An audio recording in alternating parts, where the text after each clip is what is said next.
মাননীয় অধ্যক্ষ মহোদয়, ড্ৰাগছৰ ওপৰত ইয়াত আলোচনা হৈছে আৰু সকলোৱে সহযোগিতাৰ আশ্বাস দিছে আৰু মই নিশ্চিতভাৱে আদৰণি জনাম। আৰু আপোনালোকে জানে যে প্ৰথম দায়িত্ব লৈ যোৱাবাৰ আমি যথেষ্ট কাম কৰিছিলোঁ, কিন্তু যেতিয়া কিবা কাৰণত আৰক্ষীয়ে ড্ৰাগছৰ ব্যৱসায়ীসকলৰ ওপৰত কঠোৰ হয় বা বাধ্যত পৰি আৰক্ষীয়ে তেওঁলোকৰ ওপৰত কঠোৰ ব্যৱস্থা ল'বলৈ যায়, বিধানসভাৰ মজিয়াত যথেষ্ট সমালোচনাও কৰা হয় যে আৰক্ষী কোনোবা এটা যদি কোনেও ইচ্ছা কৰি নকৰে, কিন্তু কিবা কাৰণত যদি এটা এনকাউণ্টাৰ হ'ল, কিবা কাৰণত যদি কাৰোবাৰ ভৰিত গুলি লাগিলে এৰাব নোৱাৰা অৱস্থাত, তেতিয়া আমাৰ হাউচৰ পৰাই যোৱাবাৰ বহুতখিনি প্ৰতিবাদ কৰা হ'ল। তাৰ পিছতো আৰক্ষীয়ে কাম কৰিছে, কৰি থাকিব। ড্ৰাগছৰ ব্যৱসায়ীসকল কিমান বেছি চতুৰ, জাকিৰ হুছেইন চিকদাৰ ডাঙৰীয়াৰ বক্তব্যত তাক প্ৰকাশ পাইছে।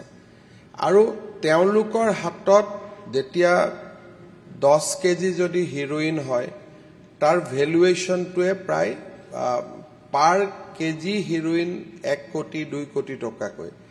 আৰু 10-12 কোটি টকাৰ বস্তু এটা যেতিয়া লৈ আহে, তেওঁলোকৰ হাতত আগ্নেয়াস্ত্ৰও থাকে বা তেওঁলোকে পুলিচলৈকে ফায়াৰ কৰিব যত্ন কৰে, কাৰণ পুলিচটো 2-3জনে ধৰে।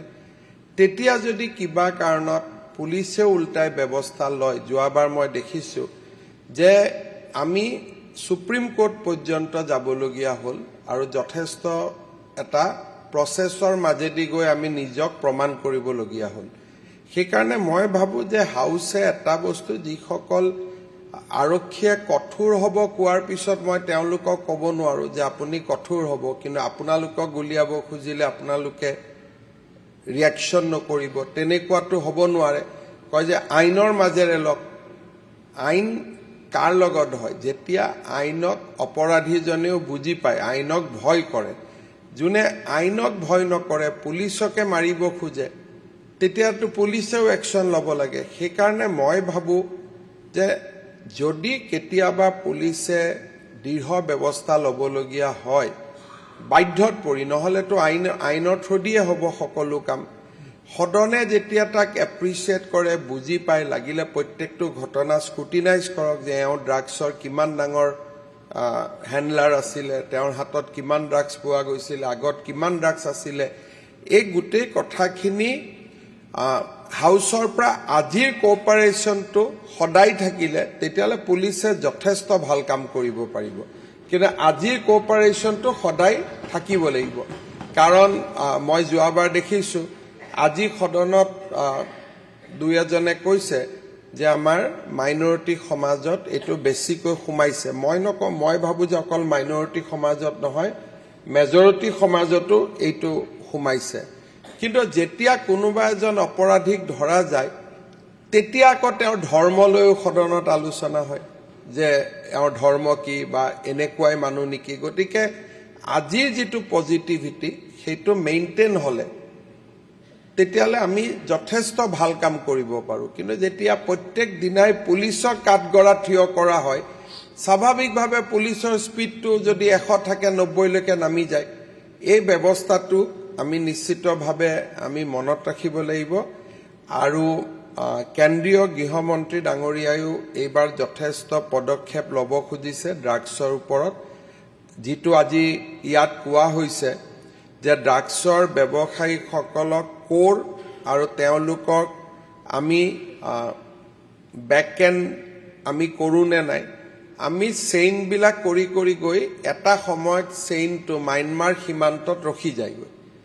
অমুকৰ পৰা তমুকৰ পৰা অমুক, তমুকৰ পৰা অমুক, শেষ বস্তুটো গৈ পেলাই সীমান্তত পৰে, মিজোৰামৰ সীমান্ত, মণিপুৰৰ সীমান্ত। এতিয়া তাত যথেষ্ট চেণ্ট্ৰেল গভৰ্ণমেণ্টে যথেষ্ট ব্যৱস্থা হাতত লৈছে, 2খন ৰাজ্য চৰকাৰেও সহযোগিতা কৰিছে। আৰু আমি ভাবোঁ যে এই বিষয়টোৰ ক্ষেত্ৰত আমি আৰু বেছি কঠোৰ হ'ব পাৰিম।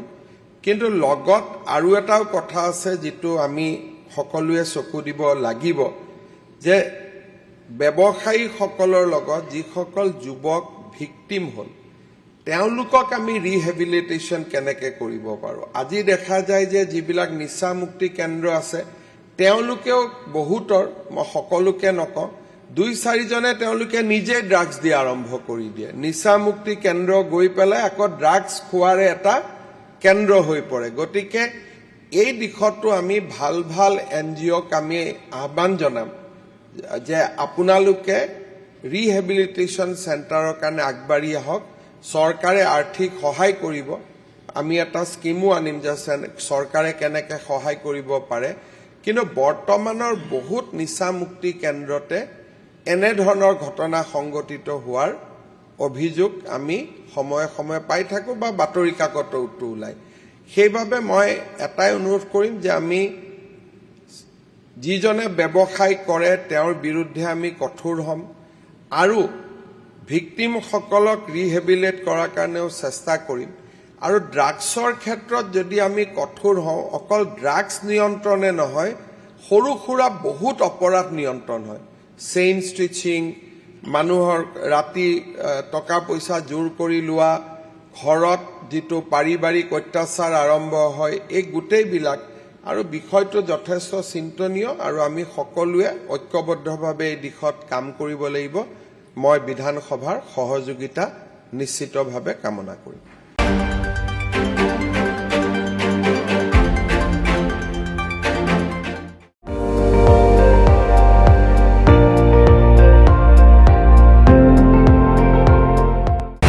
আপুনি চাই আছে ND24, সৰ্বশ্ৰেষ্ঠ নহয় সৰ্বোত্তমৰ দৌৰত।